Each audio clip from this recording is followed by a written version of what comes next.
Assalamualaikum warahmatullahi wabarakatuh. Waalaikumsalam warahmatullahi wabarakatuh. Bagaimana kabar kalian hari ini? Baik. Alhamdulillah. Oke, sebelum masuk ke materi pembelajaran, alangkah baiknya kita berdoa. Untuk doa silakan memimpin doa. Sebelum mengawali pelajaran hari ini, mari kita berdoa terlebih dahulu. Berdoa mulai. Selesai. Alhamdulillah. Sudah tahu materi apa yang akan kita bahas hari ini? Belum? Oke. Hari ini kita akan membahas masalah gerak harmonis sederhana. Mungkin sebelum masuk ke inti dari pembelajaran kita hari ini, Bapak akan membacakan terlebih dahulu tujuan pembelajaran kita hari ini. Oke, tujuan pembelajaran kita hari ini yaitu peserta didik dapat mendeskripsikan konsep gerak harmonis sederhana, memahami apa itu gaya pemulihan dan konsep umum, menghitung kadar kecepatan dan kecepatan gerak harmonis sederhana, dan menganalisis hubungan antara gerak harmonis sederhana dengan gerak besar. Nah, di sini kalian diwajibkan. Jadi kalian itu memahami gitu apa itu yang namanya gerak harmonis sederhana, konsepnya bagaimana, dan juga kalian itu memahami gaya pemulihan. Nah, gaya pemulihan itu apa sih gitu? Ketika ada benda yang misalkan sudah melakukan ayunan, misalkan di ayunan bandul. Nah, setelah melakukan ayunan bandul itu kan ada yang namanya gaya pemulihan. Mungkin kita akan membahas nanti. Terus juga hukum Hooke. Nah, apa sih hukum Hooke gitu kan? Nah, setelah itu kecepatan dan percepatan ini kan sudah pasti gitu, karena di dalam suatu pergerakan pasti ada sebuah kecepatan dan percepatan. Oke, mungkin di sini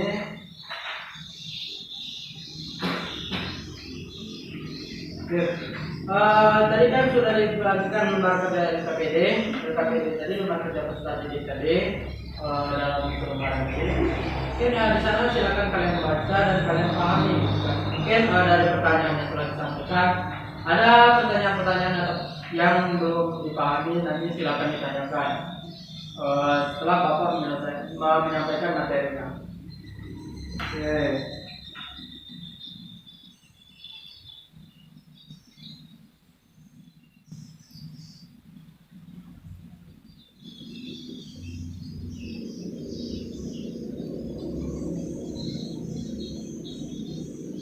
Mungkin sebagai gambaran gitu kan, mungkin di sini nanti Bapak akan membuat kelompok dari kalian. Oh iya, Bapak ambil kita melakukan absensi terlebih dahulu. Fitri Aryani, Sri Lestari, Febri Arianto, masih izin?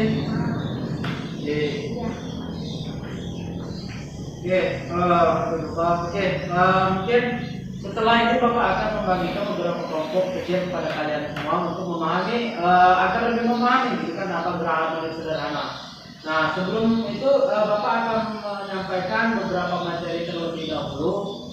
Ini adalah sebagai kerangka acuan agar kalian lebih memahami gitu kan. Mungkin setelah Bapak menyampaikan materi, nah setelah kalian membuat kelompok diskusi, nah kalian akan diskusikan apa itu gerak harmonis. Mungkin akan lebih jelas lagi jika kalian dengan supaya kalian yang Oke. Ada yang mengerti apa itu gerak harmonis sederhana? Belum. Oke. Di sini apa ya? Gerak harmonis sederhana adalah gerak bolak-balik benda melalui satu titik keseimbangan dengan banyaknya getaran benda dalam setiap sekon dan selalu konstan. Nah, sekon atau detik. Nah, jadi di sini apa sih gerak harmonis sederhana itu? Gerak harmonis sederhana itu adalah gerak bolak-balik benda. Misalkan kita ambil salah satu contohnya yaitu ayunan bandul. Pada ayunan bandul itu kan seperti ini. Ini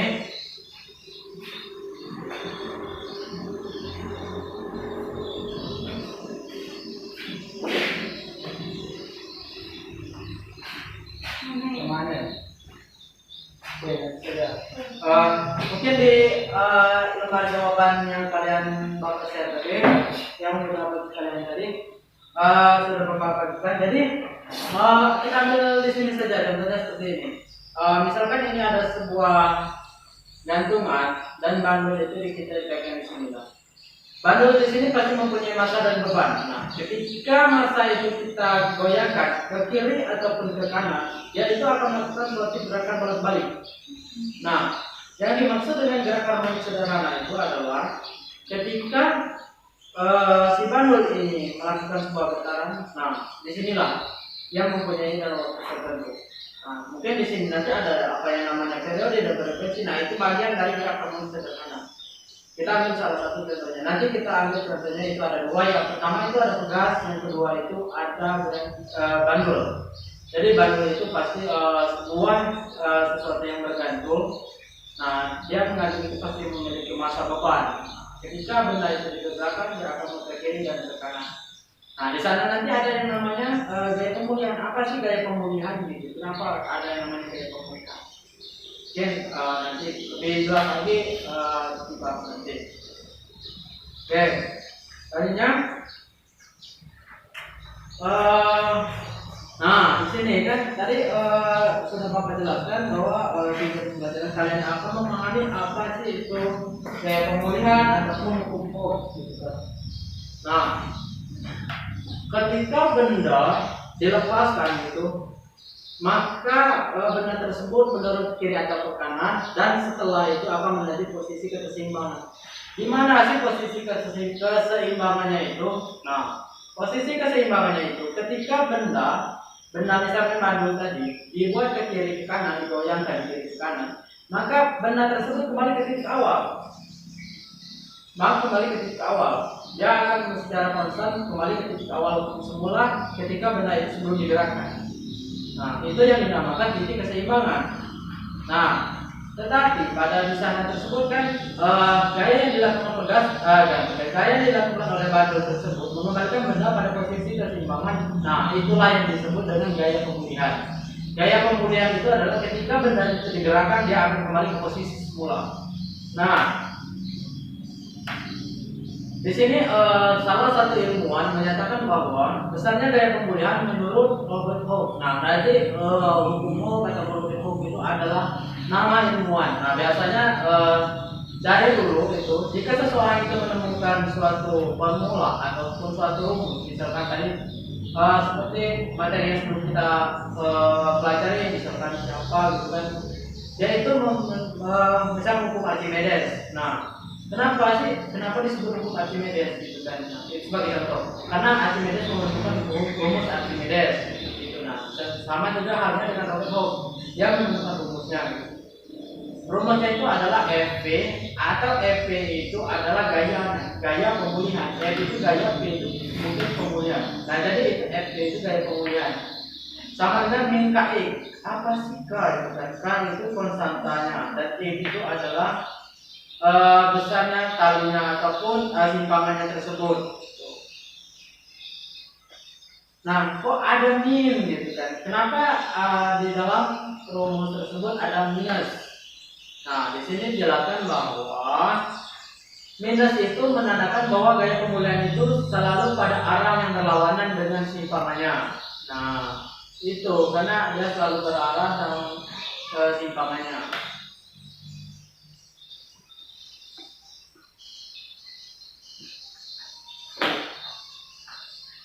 Nah, gaya pemulihan juga bisa digabung dengan hukum 2 Newton. Ada itu bisa rumus hukum 2 Newton itu adalah F sama dengan N kali A. Jadi secara tidak langsung itu bisa dirumuskan bahwa Fp sama dengan min Ke sama dengan N kali A.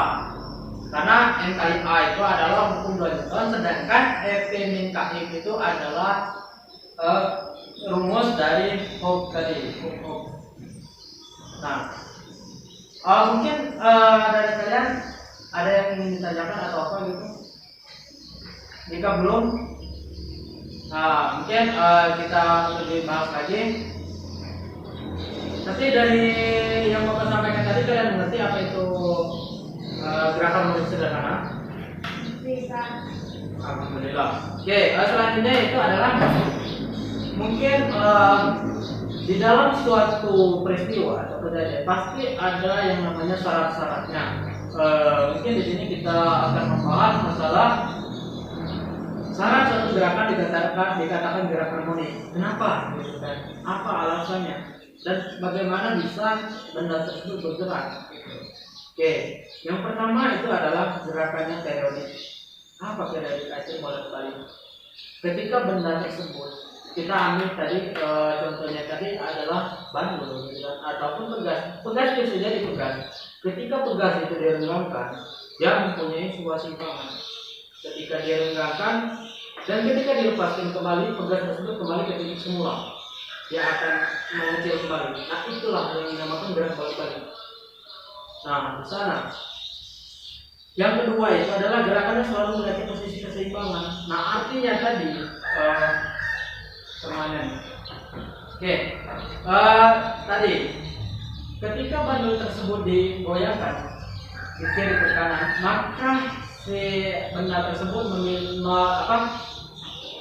melewati titik keseimbangannya. Titik keseimbangan kan tengah, yaitu sama dengan nol. Nah, benda yang dikatakan dengan gerakan putaran harmonik adalah melewati gerakan titik keseimbangan tersebut. Yang ketiga itu adalah percepatan atau gaya yang bekerja pada benda sebanding dengan posisi atau keseimbangan benda. Nah, artinya ini adalah percepatannya atau gaya yang bekerja itu adalah sebanding dengan posisi atau keseimbangan tersebut. Nah, yang terakhir adalah percepatan atau gaya yang bekerja pada benda selalu mengarah ke keseimbangan. Artinya benda tersebut ketika sudah melakukan sebuah gerakan atau getaran ataupun sebuah gaya, dia akan selalu mengacu pada titik keseimbangannya. Oke. Selanjutnya itu adalah periode dan frekuensi getaran. Mungkin ada yang ditanyakan?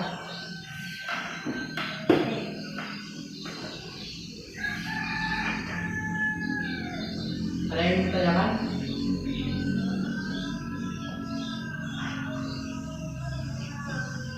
Oke, mungkin dulu kita akan membahas nanti. Kalian akan mengatur waktu saya. Oke, di sini akan Bapak membahas masalah secara garis besarnya. Mungkin nanti kalian akan diskusi. Apa sih periode dan frekuensi satu bahan bisa pegas ataupun bisa bandul? Dan di sini Bapak lebih mengarahnya ketika saja karena lebih memahami gitu, dan lebih mudah dipahami kan. Nah, apa sih itu yang dinamakan dengan periode dan juga frekuensi? Ketika tidak ada periode dan frekuensi, maka getaran harmonik itu tidak bisa dikatakan getaran harmonik karena syarat suatu getaran harmonik itu selalu memiliki periode atau gerakan balik-baliknya. Oke. Tapi secara spesifik itu kan secara umum. Secara spesifiknya yaitu periode itu adalah waktu yang diperlukan benda untuk melakukan satu putaran. Artinya apa? Waktu yang dibutuhkan oleh benda untuk melakukan satu putaran. Contohnya berarti misal kita ambil bandul gitu kan. Bandul tersebut kita tarik ke kiri saat atau ke kanan. Nah, setelah kita lepaskan, dia akan ke kanan. Misalkan kita lepaskan dari kiri ke kanan.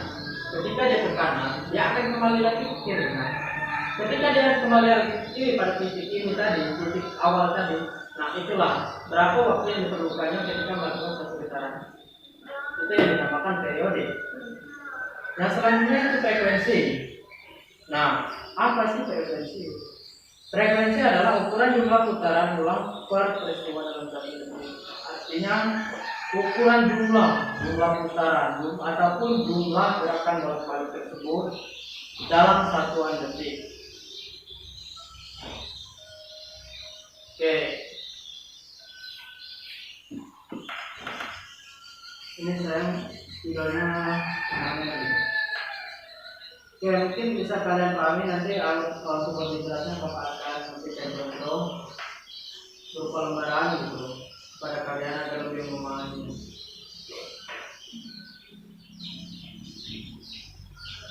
Nah, selanjutnya yaitu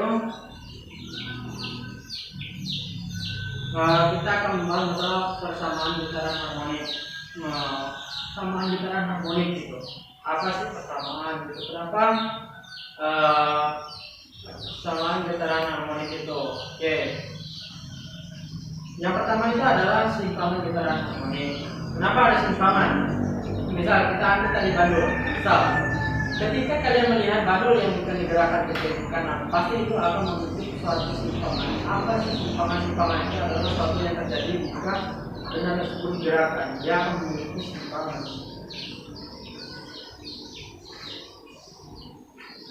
Seharusnya ini bisa diproyeksikan dengan bisa jadi itu gambar atau apa, tetapi karena ada kendala teknis mungkin kita tidak bisa menggunakan, nanti kita di contoh atau apa gitu. Nah, kita langsung ke contoh soalannya saja misalkan. Nah, misalkan contoh soalnya misalkan nanti kalian akan menemukan seperti ini. Jangan kaget jika kalian menemukan seperti ini, karena memang sudah ada gitu simpangannya atau apa. Sebuah benda melakukan gerakan sederhana dengan periode T. Ada berapakah waktu yang diperlukan benda agar simpangan sama dengan setengah detik? Sudah jelas sekali gitu. Ataupun bisa kalian di sini saja yang memahami bisa contohnya seperti ini. Sebuah titik materi melakukan gerak harmonik dengan amplitudo 5 cm. Berapa simpangannya pada saat 30 derajat? Nah, di sini bisa jelaskan. Amplitudo kan dengan lambangnya A sama dengan 5 cm. Sedangkan sudut yang ditentukan atau tetanya itu 30 derajat. Rumusnya yaitu rumus dari simpangan tersebut Y sama dengan A sin theta.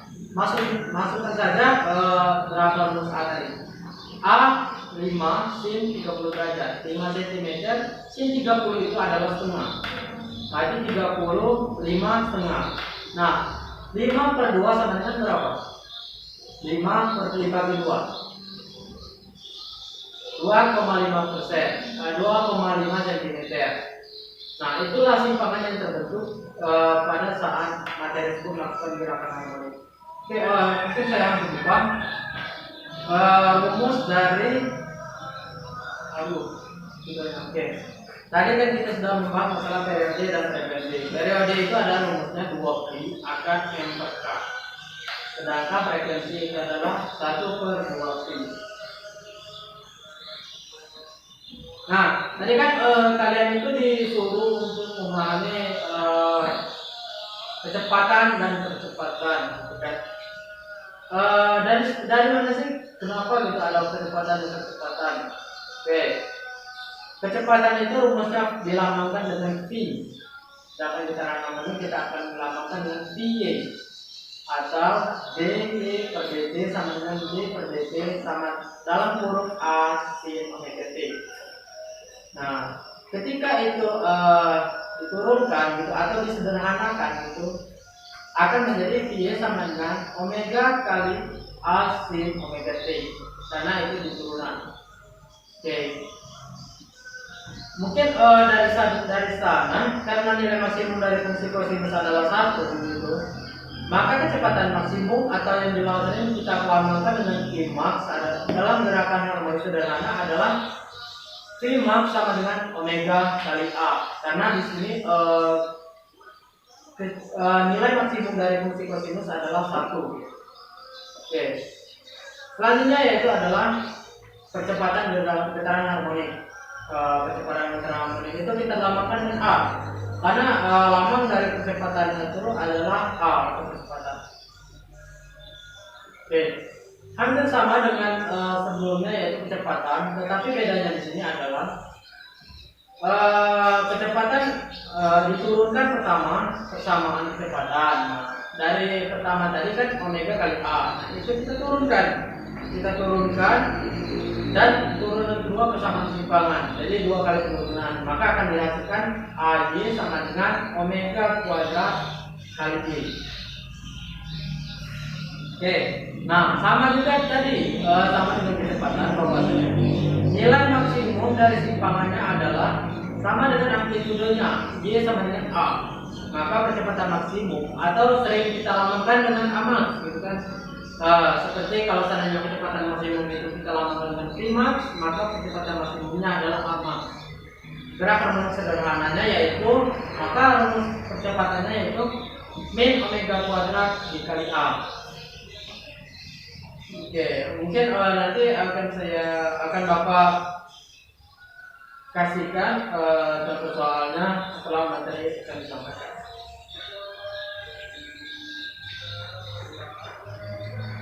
Oke.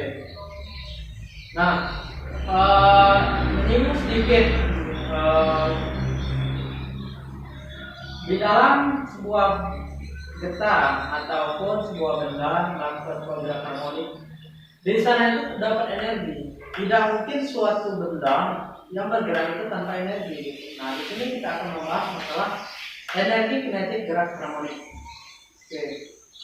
Apa sih rumus energi kinetik? Ada yang masih ingat? Atau masih lupa? Juga. Mungkin masih lupa, mungkin Bapak akan ingatkan kembali. Rumus energi kinetik itu adalah setengah mv kuadrat. Nah, setengah mv kuadrat, m itu adalah massa benda, dan p itu adalah kecepatan benda tersebut. Ya. Oke, di sini adalah gerakan mv kuadrat. Energi kinetik adalah energi yang diperlukan benda untuk melakukan suatu getaran. Energi kinetik maksudnya adalah energi yang dimiliki oleh benda yang melakukan gerakan harmonis bendanya karena kecepatannya. Artinya benda energi ini terbentuk karena adanya kecepatan dari benda tersebut.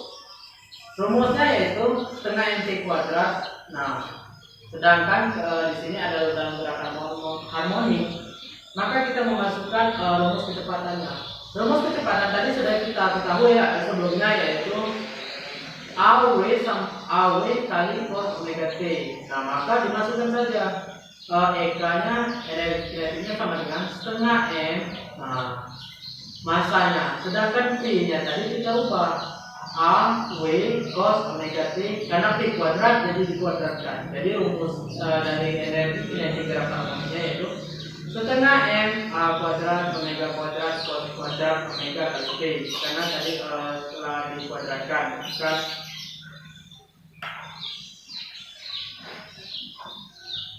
Oke, selanjutnya yaitu ada energi. Ketika ada energi kinetik, pasti kita akan membahas masalah energi potensial.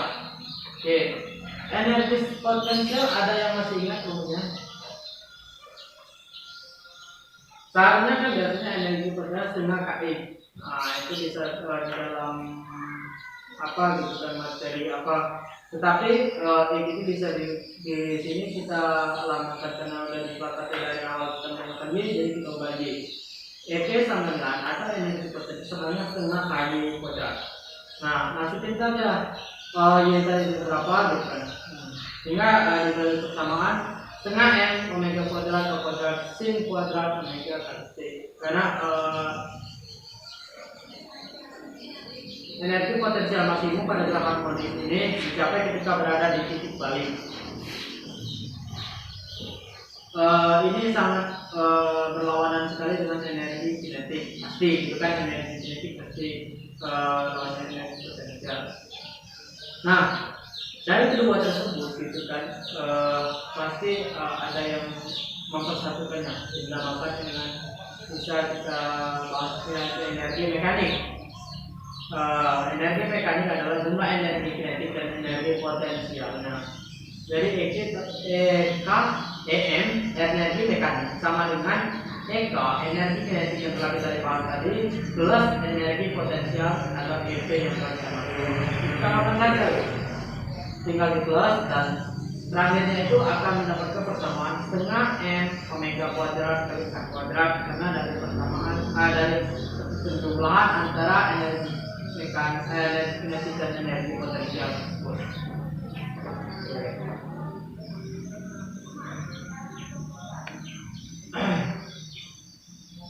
Ya, mungkin saya bisa Bapak sampaikan untuk materi ini. Selanjutnya, karena tadi Bapak hanya pengantar, silakan kalian membentuk kelompok diskusi. Silakan kalian berdiskusi. Silakan. Jika ada yang pertanyaan yang mungkin kalian belum jelas, bisa kalian tanyakan. Silakan.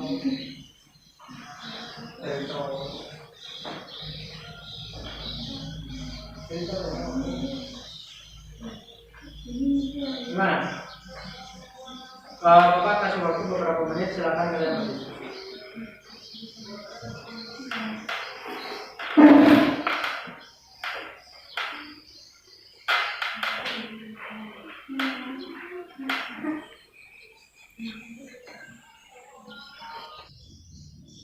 Ya, bagaimana sudah diskusinya?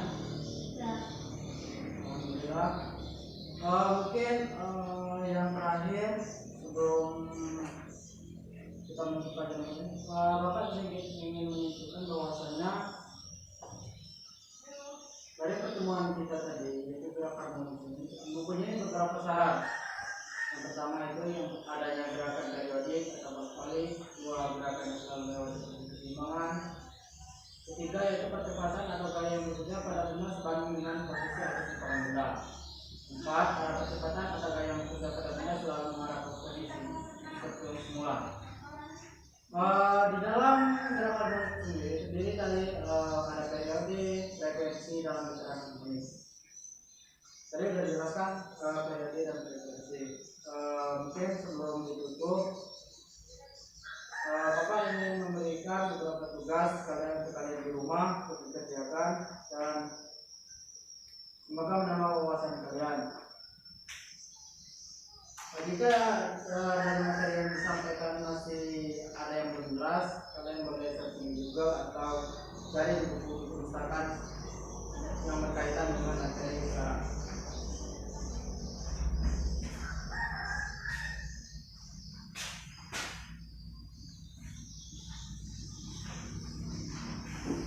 Oke, mungkin itu saja pembelajaran hari ini. Kita akhiri dengan bacaan hamdalah. Wabillahi taufiq wal hidayah. Wassalamualaikum warahmatullahi wabarakatuh.